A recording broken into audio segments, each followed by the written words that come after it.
சாப்பிடாம ஒரு சாதாரண எளிய மனிதன் தமிழ்நாட்டில் போய் வாங்கணும்னா சாப்பிடாம வருஷம் பூரா சேர்த்தா 24 கிராம் தான் வாங்கலாம், 3 சவரன் வாங்கலாம். Middle class of course there is possibility.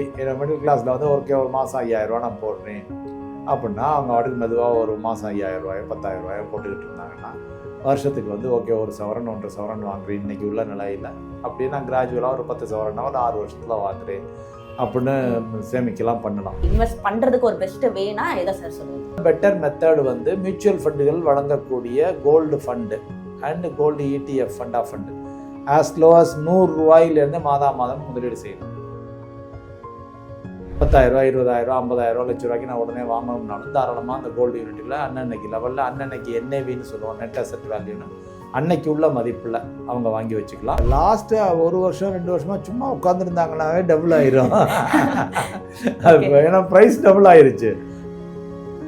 நிறைய பேரோட ஸ்ட்ராட்டஜியாகவும் இது இருக்குது சார். அதை அடமானம் வச்சு அதுலேருந்து இன்னும் கொஞ்சம் நகை வாங்குறதுன்றது ஒரு ஸ்ட்ராட்டஜியாக இருக்குது. அது பெஸ்ட்டா சார்? மீதி 10,000 ரூபா மிஞ்சுது, நான் 10,000 ரூபாயை வந்து ஒரு நீண்ட காலத்துக்கு நான் போட்டுக்கிறேன். இந்த பணம் 5 வருஷம் தேவையில்லை அப்படின்னா SIP முறையில் அந்த மியூச்சுவல் ஃபண்டுகளில், ஈக்விட்டி மியூச்சுவல் ஃபண்டுகளில் மாதம் அவங்க போட்டுக்கிட்டே வரலாம். ஒரு 2 ஃபண்டை சூஸ் பண்ணி 5,000 ரூபா போடலாம். நார்மல் சீட்டு மாத சீட்டு கட்டி 20 மாதத்துக்கு ஒருக்க பணம்லாம் எடுப்பாங்கல்ல, அதை விடவில் எல்லாத்தையும் விட பெஸ்ட்டான ஆப்ஷன், ரொம்ப சேஃபான ஆப்ஷனு. பணம் காணாமல் போகாது. நீங்கள் 5 வருஷம் 10 வருஷம் 20 வருஷம் கூட கட்டிக்கிட்டே இருக்கலாம். அல்லது கட்டிட்டு ஓரளவு கட்டிட்டு அதுக்கப்புறம் முடியாத போது விட்டுறலாம். தங்கம் விலை வந்து எப்போ குறையும்னா மத்திய அரசாங்கங்கள், உலகளாவிய மத்திய அரசாங்கங்கள் தங்கம் வாங்குறதை நிப்பாட்டினாங்கன்னா தங்கம் விலை டெஃபினட்டாக குறையும்.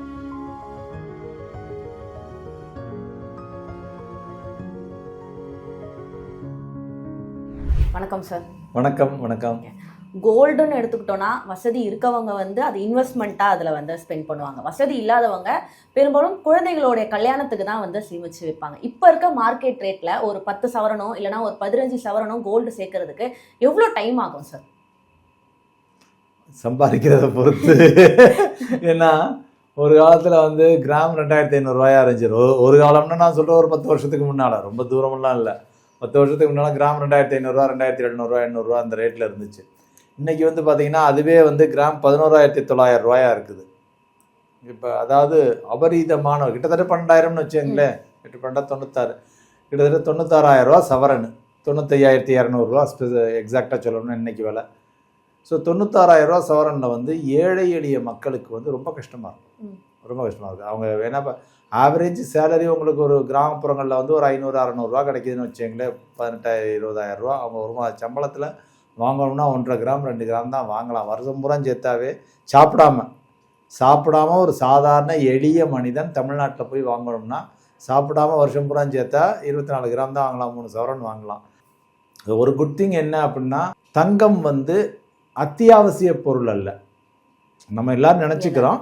இப்போ நம்ம சவுத் இந்தியாவில் வந்து ரொம்ப அஃபெக்ஷனேட்டாக இருக்கோம், தங்கத்தோட ரொம்ப உறவாடுறோம். தங்கத்தோட எல்லாருக்கும் அதை போய் எனக்கு ஆத்திரம் அவசரம்னா தங்கம் தான் நான் அடகு வைக்க முடியும், தங்கம் தான் எனக்கு நான் குழந்தையை கொடுக்கணும், குழந்தை பிறந்தா கொடுக்கணும், கல்யாணம் நடந்தால் கொடுக்கணும், சீமந்தம்னா கொடுக்கணும், எல்லாத்துக்கும் நம்ம தங்கத்தை தான் வைக்கிறோம். இப்போ அப்படியே இங்கே ஆந்திரா, கேரளாவும் அஃப்கோர்ஸு இந்த ஒரு 4-5 ஸ்டேட்டில் தான், நம்ம ஒரு 5 ஸ்டேட்டில் சவுத்தில், நார்த்து ஒரிசாவெல்லாம் போயிட்டிங்கன்னா சில்வர் கம்ப்ளீட்டாக, அவங்க சில்வர் ஜுவல்லரி தான், ரொம்ப அந்தளவுக்கு இல்லை. நார்த்து போக குறைஞ்சிருது. இன்னும் அப்படியே வெளிநாடுகள் போக இன்னும் அந்த ஃபேன்சி வந்து குறைஞ்சிருது. அதனால் மக்கள் அதை பற்றி ரொம்ப கண்டுக்கிறது இல்லை. இப்போ தமிழ்நாட்டில் வந்து இது ரொம்ப அதீதமாக தீவிரமாக இருக்குது. ஒரு குட் திங் என்னென்னா நான் சொன்ன மாதிரி அத்தியாவசிய பொருள் அல்ல. ஸோ அதனால் இப்போ அரசாங்கம் வந்து ஒன்றும் செய்ய முடியாது. இன்டர்நேஷ்னல் மார்க்கெட்டு அரசாங்கம் தங்கத்தை கொண்டு ரேட்டு கொண்டு வரணும்னாலும் முடியாது. வேற அரிசி விலையேறதா நம்ம கவலைப்படணும், கோதுமை விலையேறதா கவலைப்படணும், காய்கறிகள் பருப்புகள் இந்த வகைகள்லாம் ஏறிச்சுன்னா நம்ம கவலைப்படணும். ஸோ அந்த வகையில் வந்து இது ஏறினா கூட கவலைப்பட மாட்டாங்க சார். கோல்டு ஏறினா ஹார்ட் அட்டாக்கே வந்துடும் போல சார் அந்த அளவுக்கு மக்களுக்கு. ஸோ அதனால வந்து இப்போ நீங்கள் சொல்லி ஒரு 10 சவரன்னா கிட்டத்தட்ட 80 கிராம். இப்போ என்ன 10 சவரன்னா இப்போ 80 கிராம் சேர்க்கறதுக்கெல்லாம் கிட்டத்தட்ட அவங்க வந்து 3 வருஷம் நிறைய ஒரு 3-4 வருஷம் சாப்பிடாம இன்னைக்கு உள்ள சம்பளத்தில் கிராமப்புறங்களில் அவங்க சேமிக்கணும். ஒரு ஆளுனுடைய சம்பளத்தை கம்ப்ளீட்டாக இது பண்ணுற மாதிரி. Middle class of course there is possibility. Middle கிளாஸில் வந்து ஒரு மாதம் 5000 ரூபா நான் போடுறேன் அப்படின்னா அவங்க வாட்டுக்கு மெதுவாக ஒரு மாதம் 5,000 ரூபாயோ 10,000 ரூபாயோ போட்டுக்கிட்டு இருந்தாங்கன்னா வருஷத்துக்கு வந்து ஓகே 1 சவரன் 1.5 சவரன் வாங்குறேன் இன்றைக்கி உள்ள நிலையில், அப்படியே நான் கிராஜுவலாக ஒரு 10 சவரன்னா ஒரு 6 வருஷத்தில் வாங்குறேன் அப்படின்னு சேமிக்கலாம் பண்ணலாம். ஒரு மிடில் கிளாஸை பொறுத்த வரைக்கும் ஓகே. பட் லோயர் எண்ட் செக்மெண்ட்டில் மிடில் கிளாஸை விட இப்போ லோயர் எண்டில் தான் தங்கத்தை அதிகமாக, ஏன்னா அவங்களுக்கு ரொம்ப அவசரத்துக்கு போய் அடகு வச்சுக்கிறதுக்கு அடமானம் வச்சுக்கிறதுக்கெல்லாம் தங்கம் வந்து பேருதவியாக இருக்குது. அதனால் அவங்களுக்கு வந்து தங்கம் வாங்குறது வந்து கொஞ்சம் எட்டாக்கனியாக மாறிவிடும். Okay sir. இப்போ வந்து பெண்களுக்கு வந்து நிறைய பேருக்கு ரொம்ப ஹெல்ப்ஃபுல்லாக இருந்தது வந்து நகைச்சீட்டு தான். ஆனால் இப்போ அதுவுமே நம்ப முடியல, யார் எங்கே ஏமாற்றிட்டு போவாங்க அப்படின்றது யாருக்குமே தெரியல. அதை விட்டால் பெஸ்ட்டு வே நம்ம வந்து கோல்டை வந்து சேமித்து வைக்கிறதுக்கு சார், இன்வெஸ்ட் பண்ணுறதுக்கு ஒரு பெஸ்ட்டு வேனா எதை சார் சொல்லுவீங்க? இதில் நகைச்சீட்டு ஒரு ஓரளவு பெரிய நிறுவனங்களில் பட்டியலிடப்பட்ட நிறுவனங்களில் கொஞ்சம் பார்த்து போடலாம், பிரச்சனை இருந்துச்சுன்னா தெரிய வரும். அதாவது பங்குச்சந்தையில் அவங்க பட்டியலிடப்பட்டிருக்காங்க அப்படின்னு. இல்லாட்டி ஒரு ஒரு ஒரு சில நிறுவனங்கள் வந்து இப்போ அவங்களே ஃபேக்ட்ரிலாம் வச்சு தயாரிக்கிறாங்க, அது ஓரளவு பெரிய குழுமங்களை சார்ந்த நிறுவனங்கள், அது மாதிரி இடத்துல அவங்க போட்டுக்கலாம். 11 மாதத்துக்கு போட போகிறாங்க, போட்டு அதை எடுத்துக்கிறாங்க. அப்படி இல்லை அப்படிங்கிற பட்சத்தில் வந்து நான் கொஞ்சம் லாங் டேர்முக்கு சேமிக்கிறேன், நான் ஃப்யூச்சரில் எடுத்து நகை வாங்கிக்கிறேன், இப்போ எனக்கு அவசரம் இல்லை. ஏன்னா தங்க நகையில் நகைச்சீட்டில் ஒரே ஒரு பிரச்சனைனா 11வது மாதம் நீங்கள் போய் வாங்கணும். அது நீங்கள் 2 கிராம் தான் சேர்த்துருப்பீங்க, 1 கிராம் தான் சேர்த்துருப்பீங்க, அதை போய் 11வது மாதம் 2 கிராம் 1 கிராமில் எதை எடுக்க முடியும்? ஒன்றும் எடுக்க முடியாது. ஸோ அதை விட பெட்டர் மெத்தட் வந்து மியூச்சுவல் ஃபண்டுகள் வழங்கக்கூடிய gold fund and gold ETF fund of fund as low as 100 ரூபாயிலேருந்து மாதம் முதலீடு செய்யலாம், யூனிட் வாங்கிக்கலாம். ஆனால் அவங்க வந்து பேக் ஹேண்டில் அப்படியே கோல்டு பார் வாங்கி வச்சிடுறாங்க. ஸோ அதனால் மக்கள் பயப்பட வேண்டியதில்லை, கோல்டு ரியல் ஃபிசிக்கல் கோல்டை வாங்கி வச்சிடுறாங்க அவங்க. ஸோ அதனால் வந்து மினிமம் 100 ரூபாயிலேருந்து அவங்க மக்கள் வந்து அதில் முதலீடு பண்ணிக்கலாம். மாதம் எவ்வளோ வேணாலும் போடலாம், 1000 5000, இல்லை பல்காக வாங்கணும்னாலும் 10,000 ரூபா 20,000 50,000 ரூபா லட்ச ரூபாய்க்கு நான் உடனே வாங்கணும்னாலும் தாராளமாக அந்த கோல்டு யூனிட்டில் அன்னன்னைக்கு லெவலில் அன்னன்னைக்கு NAVன்னு சொல்லுவோம், நெட் அசெட் வேல்யூன்னு, அன்னைக்கு உள்ள மதிப்பில் அவங்க வாங்கி வச்சுக்கலாம். ஏறினாலும் அவங்கள சேர்ந்தது லாபம், இறங்கினாலும் நஷ்டமும் அவங்கள சேர்ந்தது. பட் லாங் பீரியடில் கோல்டு வந்து ஒரு 10 வருஷம் 20 வருஷத்துலாம் ஏறத்தான் செய்யும். அப்படிங்கிறதுனால கிராஜுவலாக வாங்கிக்கிட்டே இருந்தாங்கன்னா ஆவரேஜ் ஆகிக்கும். அவங்களுக்கு எப்போ தேவையோ இதை விற்றுட்டு அந்த பணத்தை எடுத்து போய் ஃபிசிக்கல் கோல்டாக ஆர்னமெண்ட்டாக அவங்க வாங்கிக்கலாம். ஆனால் இது வந்து நிறைய இல்லத்தரசிகளுக்கு தெரியறது இல்லை சார், அவங்களுக்கான பெஸ்ட் வேவா என்ன பார்க்குறீங்க? இல்லை, ஏன்னா இப்போ இல்லத்தரசிகள் வந்து இதை கற்றுக்கத்தான் வேணும். இன்னைக்கு வந்து ஒரு எக்ஸாம்பிளுக்கு நான் தெரியாதுன்னு சொல்ல மாட்டேன். ஏன்னா இன்றைக்கி வந்து கிட்டத்தட்ட மாதம் மியூச்சுவல் ஃபண்டுகளில் 29,500 கோடி ரூபா போன செப்டம்பர் மட்டும் 29,000 கோடிக்கு மேலே SIP முறை மூலம் மட்டுமே வந்துள்ளது. ஸோ இதில் ஒரு 200 கோடியோ 100 கோடியோ 200 சில்வரு கோல்டு எல்லாம் இருக்கும். 500 கோடி 1000 கோடி எனக்கு எக்ஸாக்ட் நம்பர் தெரியல. பட் அதுவும் ஒரு நூற்றுக்கணக்கான கோடியில் தான் சில்வர் கோல்டுலையும் SIP வந்துக்கிட்டு இருக்குது. ஸோ அதனால் வந்து அதை வந்து நமக்கு தெரியாதுங்கிறது. இப்போ உங்களை மாதிரி சேனல்ஸ் தான் அதை பரவலாக்கணும், இல்லத்தரசிகளுக்கு சேஃபான இன்வெஸ்ட்மெண்ட் இன் கோல்டு சில்வர் எதுனாலும் சரி, ப்ரெஷியஸ் மெட்டல்ஸில் பர்டிகுலர்லி கோல்டில் அவங்க சேஃபாக முதலீடு செய்யணும்னா மியூச்சுவல் ஃபண்டுகள் வழங்கக்கூடிய கோல்டு ஃபண்ட் ஆஃப் ஃபண்டு வந்து ரொம்ப சேஃபானது. தாராளமாக அவங்க வந்து 500 1000 2000 5000 10,000 எவ்வளோ வேணாலும் மாதமும் சேமிக்கலாம், மொத்தமாகவும் போடலாம். வேணுங்கிற அன்னைக்கே அவங்க எடுத்துக்கவும் செய்யலாம். ஒரு நாள்லேயே பணம் கிடைச்சிடும் அவங்க கையில்.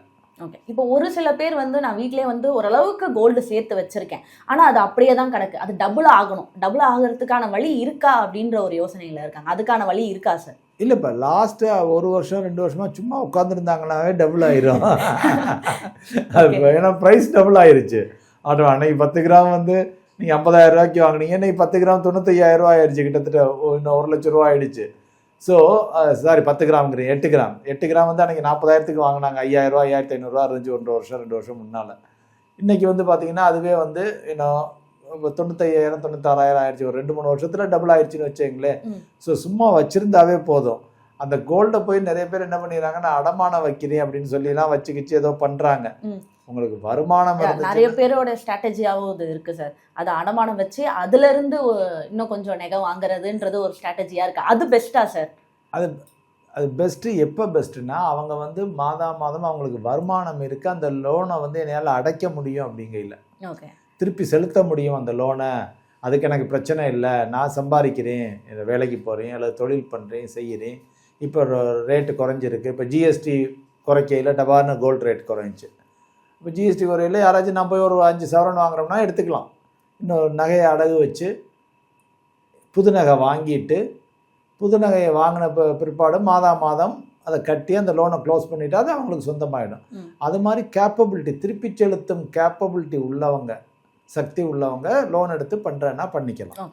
அது அவங்களுக்கு தேவைப்பட்டுச்சுன்னா, கோல்டு தேவையாக இருந்ததுன்னா, ஏன்னா திருமணம், சீமந்தம், குழந்தை பிறப்பு எல்லாத்துக்கும் தேவை, எனக்கு அவசியம் நான் போட்டே ஆகணுங்கிறவங்க அதை பண்ணிக்கலாம். ஓகே சார், கோல்டு ஒரு புறம் இருக்கட்டும் சார். இன்னொரு பக்கம் வந்துட்டு இல்லத்தரசிகளுக்கெல்லாம் ஒரு சந்தேகம் இருக்குது சார். நான் வந்து என் ஹஸ்பண்ட் சம்பாதிச்சுட்டு வந்து கொடுக்குற காசில் ஏதோ கொஞ்சம் கொஞ்சமாக மாதம் மிச்சம் பிடிச்சி நான் ஏதோ சேமித்து வச்சுருக்கேன். ஆனால் அதெல்லாம் அப்படியே இருக்குது. அதுலேருந்து ஒரு இன்வெஸ்ட்மெண்ட், அதுலேருந்து ஒரு இன்ட்ரெஸ்ட் எனக்கு வரணும்.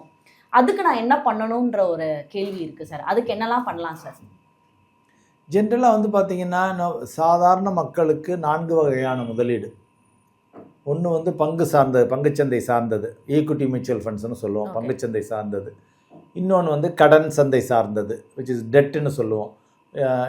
ரெக்கரிங் டெபாசிட்டு, பேங்க்கில் போட்டு வைக்கிறது, FD, debt mutual fund, liquid fund, ultra short term, அதெல்லாம். 3வது கோல்டு, சில்வர் வச்சு. 4வது ரியல் எஸ்டேட். வாய்ப்பு இல்லை. 4வது ரியல் எஸ்டேட்டுக்கு பெரிய தொகை தேவை உங்களுக்கு. வாங்கித்தான் கடனை வாங்கி போட்டு ரியல் எஸ்டேட் வாங்கணும், எல்லாம் செய்யணும். இல்லை சேர்த்து போய் ரியல் எஸ்டேட் வாங்கணும், பணத்தை சேர்த்துக்கிட்டு போய் ரியல் எஸ்டேட் வாங்கணும். ஸோ இப்போ அவங்க நிறைய இல்லத்தரசிகள் வந்து இப்போ வந்து பார்த்தீங்கன்னா, இப்போ நீங்கள் சொல்கிற மாதிரி ஹஸ்பண்ட் வந்து ஒரு 40,000 ரூபா கொடுப்பாங்க மாத செலவுக்கு. அதில் 25,000 ரூபாயோ 30,000 ரூபா வந்து அவங்களுக்கு வீட்டு செலவு ஆகிடும். மீதி 10,000 ரூபா மிஞ்சுது. நான் 10,000 ரூபாயை வந்து ஒரு நீண்ட காலத்துக்கு நான் போட்டுக்கிறேன் அப்படின்னாங்கன்னா, எஸ்ஐபின்னு சொல்கிறோம் மியூச்சுவல் ஃபண்டுகளில். ஸோ அந்த எஸ்ஐபி முறையில் பங்கு சார்ந்த ஒரு 5 வருஷம் தேவையில்லை, இன்னும் அசியூம் பண்ணிக்கிறேன் அந்த பணம் 5 வருஷம் தேவையில்லை அப்படின்னா, எஸ்ஐபி முறையில் அந்த மியூச்சுவல் ஃபண்டுகளில், ஈக்விட்டி மியூச்சுவல் ஃபண்டுகளில் மாதம் அவங்க போட்டுக்கிட்டே வரலாம். ஒரு 2 ஃபண்டை சூஸ் பண்ணி 5,000 ரூபா போடலாம். 5,000 ரூபா போட்டாங்கன்னா ஒரு 5-6 வருஷம் கழிச்சு பார்க்கையில் ஃபிக்ஸட் டெபாசிட்டு போட்டிருந்தாங்கன்னா என்ன ரேட்டு கிடைக்குமோ அதை விட கிட்டத்தட்ட டபுளாக கிடைச்சிடும். ஏன்னா இன்றைக்கி ஃபிக்ஸட் டெபாசிட்டில் ஒரு 6-6.5% கிடைக்குது. இங்கே வந்து ஒரு 12-13% வரைக்கும் உங்களுக்கு தாராளமாக கிடைக்கும். அப்படிங்கிற உங்களுக்கு ஒரு ரெட்டிப்பு வருமானத்தை பொறுத்த வரைக்கும்.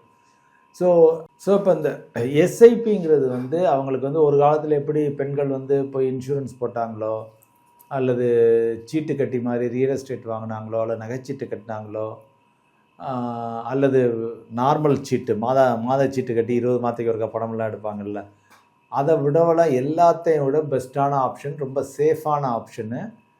பணம் காணாமல் போகாது. நீங்கள் 5 வருஷம் 10 வருஷம் 20 வருஷம் கூட கட்டிக்கிட்டே இருக்கலாம். அல்லது கட்டிட்டு ஓரளவு கட்டிட்டு அதுக்கப்புறம் முடியாத போது விட்டுட்டீங்க எப்படி, அப்போ வேணுங்கையில் போய் எடுத்துக்கலாம். நல்ல க்ரோத் ரேட்டு தரக்கூடியது. எல்லாத்தையும் விட வளர்ச்சி வந்து மியூச்சுவல் ஃபண்டுகளில், ஈக்விட்டி மியூச்சுவல் ஃபண்டுகளில் பர்டிகுலராக வளர்ச்சி நல்லா அதிகமாக இருக்கும். ஸோ ஈக்விட்டி மியூச்சுவல் ஃபண்டுகளில் ஆஸ்லோஸ் மாதம் 100 ரூபாயிலேருந்து பண்ணலாம். பல பேர் இன்றைக்கி வந்து பல்லாயிரக்கணக்கான பேர், பல லட்சம் பேர் வந்து 5,000 ரூபா 10,000 ரூபான்னு போடுறாங்க.